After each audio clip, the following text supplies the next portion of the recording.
So today we are covering how to join the pieces together as you go for the mega checked scarf.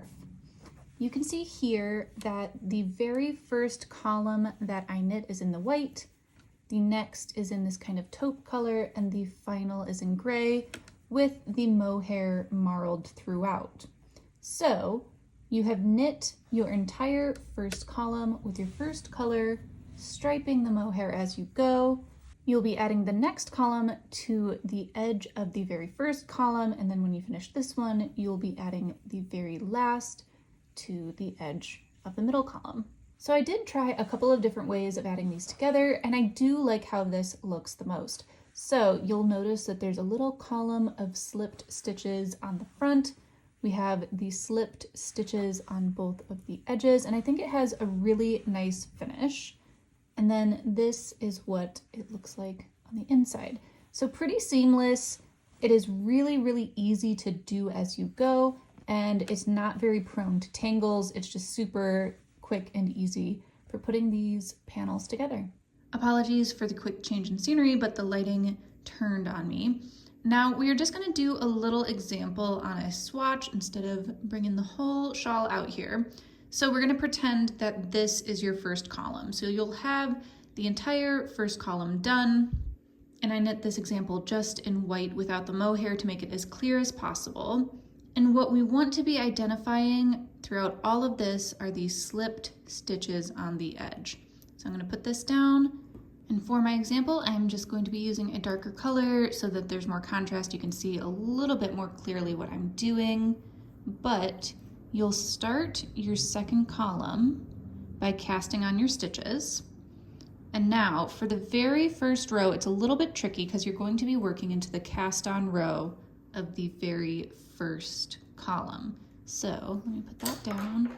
We are looking for this very first stitch here.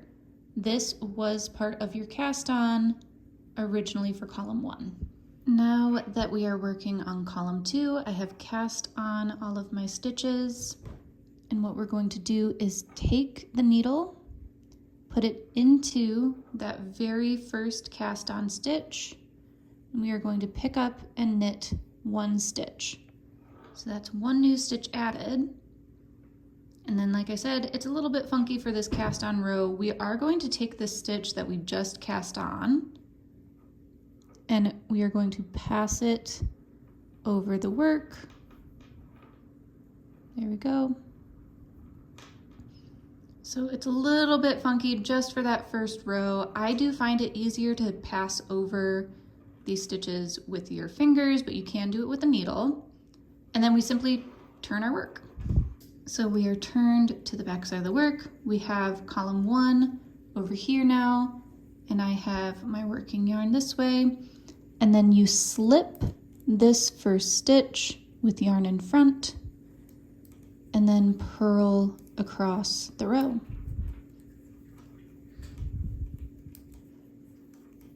So you purl all the way to the end of the row, and I will check in with you there. Now we flip to the front side of the work, and I'm going to slip this first stitch and knit across. So I'm gonna get in nice and close so you can see what's going on here. But I have knit all of the stitches, but not this last stitch. And ignore this yarn here, that's from our cast on. So now what we're going to do is slip this purlwise with the yarn in back.